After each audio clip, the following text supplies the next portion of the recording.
Hey, hallo und herzlich willkommen bei Citadis, dem Spezialisten für Geländestücke und Zubehör im Bereich Wargaming. Heute in der Folge möchten wir euch Neuheiten zeigen, die wir eigentlich für die Spielwarenmesse in Nürnberg konzipiert haben, für den Fachhandel als Erstpräsentation. Da die Messe aus bekannten Gründen nicht stattfinden kann, haben wir uns gesagt, okay, was soll's, zeigen wir es eben euch allen.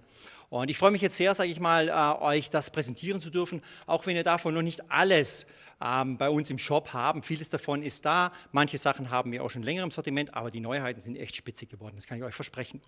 Wir haben hier jetzt 4 modulare Gaming Tables aufgebaut, alte Bekannte, wie zum Beispiel das Wegkreuz Vilagor, wir haben das Modul mit dem Fluss mit dabei, wir haben zweimal die große Ebene, die mit drin ist, und diese Gaming Tables haben wir separat nochmal ausgestaltet und aufgeführt und mit den Neuheiten versehen.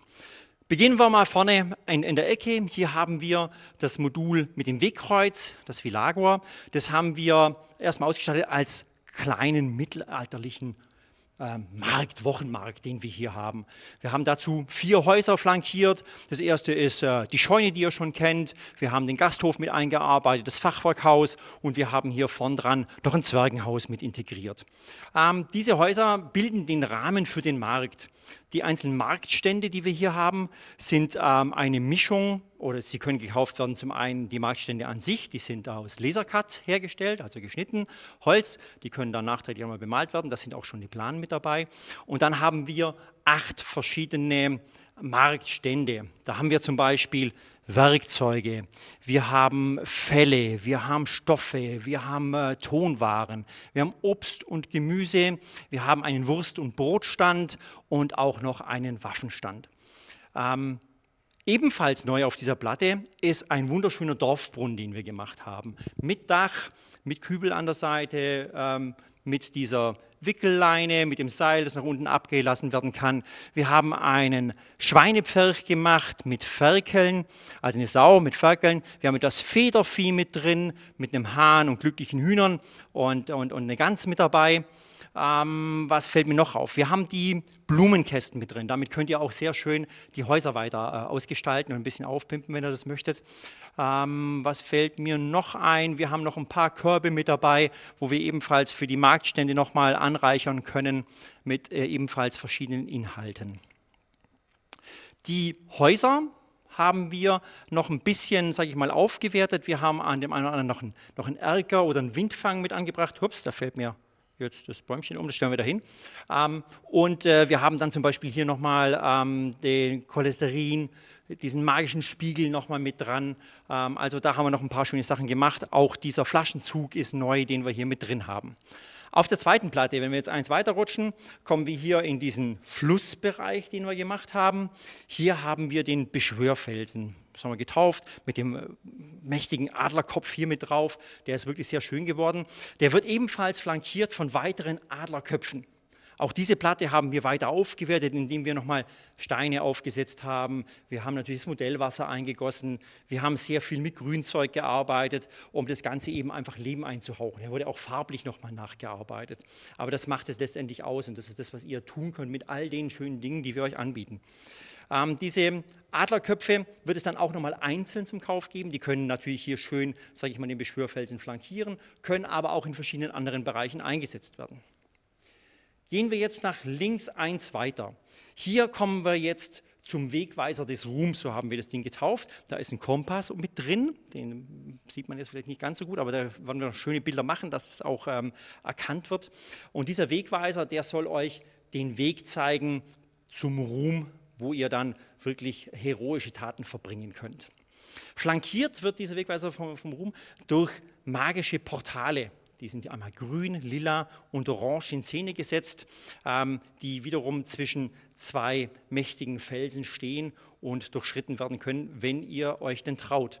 Gehen wir ein Stück weiter, da sehen wir dann die Quelle der Seelen mit den Seelensteinen.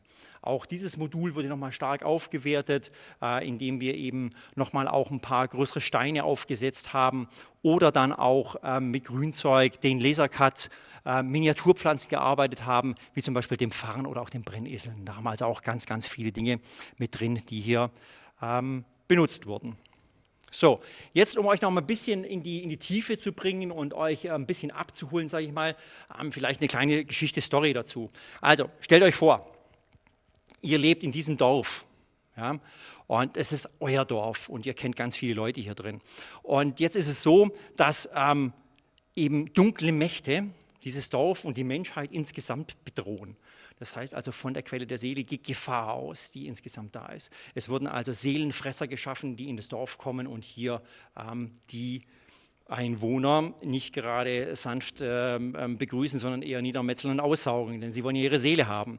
Du wirst beauftragt, weil du hast als Einziger die magische Prüfung bestanden, die es vorab zu erfüllen galt, um natürlich den Richtigen zu finden. Du begibst dich also auf den Weg, weil es heißt, dass du 3 Aufgaben hast dazu. Das eine ist, beschwöre das Licht, finde den Kompass, und als drittes heißt es, okay, geh zur Quelle der Seelen.